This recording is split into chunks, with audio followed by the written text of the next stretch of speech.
नमस्कार दर्शक हो, मी आहे काजल आणि तुम्ही पाहत आहात नागपूर समय मराठी बुलेटिन। आजच्या विशेष अंकात आपण घेऊन येणार आहोत देश विदेशातील, राज्यातील आणि आपल्या परिसरातील सर्वात महत्त्वाच्या घडामोडींचा आढावा। राजकारण, समाज, आरोग्य, संस्कृती, मनोरंजन आणि अनेक महत्त्वाच्या क्षेत्रातील ताज्या आणि ठळक बातम्या तुमच्या समोर मांडणार आहोत। तर मग वेळ न घालवता सुरू करूया आजच्या महत्त्वाच्या बातम्यांसोबत। पंतप्रधान नरेंद्र मोदी यांनी ईद उल अजहा निमित्त देशवासियांना शुभेच्छा देत भाईचारा आणि समृद्धीची कामना केली। राष्ट्रपती द्रौपदी मुर्मू आणि बसपा प्रमुख मायावती यांनीही शांतता, सौहार्द आणि मानवतेचा संदेश दिला।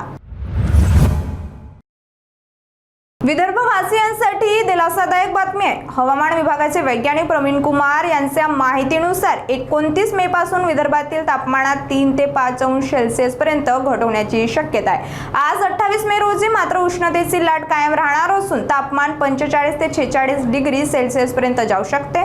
त्यामुळे वर्धा आणि चंद्रपूरला रेड अलर्ट तर नागपूर, भंडारा आणि गोंदियाला ऑरेंज अलर्ट जारी करण्यात आलाय। मात्र 29 मे नंतर तापमान सुमारे 40 अंशापर्यंत खाली येईल आणि काही भागात मध्यम पावसाची शक्यता असल्याने उष्णतेपासून दिलासा मिळेल।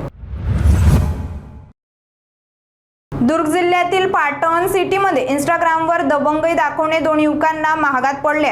राणीदराई पोलिसांनी चाकूसह आक्षेपार्ह पोस्ट टाकणाऱ्या दोघांना अटक करून न्यायालयीन कोठडीत पाठवले आहे। आरोपी इंस्टाग्रामवर शस्त्रांसह पोस्ट टाकून दहशत पसरवत होते। त्यानंतर पोलिसांनी तत्काळ कारवाई केली। अटक केलेल्या आरोपींची नावे तुलाराम गायकवाड आणि गुलशन भारती असून ते औसर गावचे रहिवासी आहेत। पुढील तपास सुरू आहे।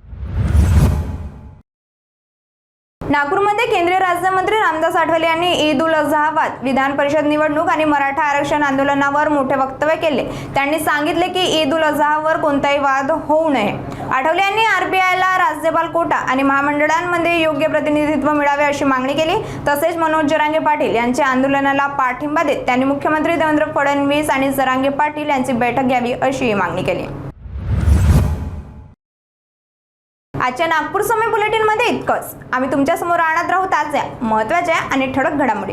बातम्या आवडल्या असतील तर नक्कीच तुमच्या मित्रमंडळींसोबत शेअर करा आणि हो, पुढच्या अंकासाठी आमच्या सोबत राहा। त्यानंतर सुरक्षित राहा, जागरूक राहा आणि आपल्या नागपूरवर गर्व करा।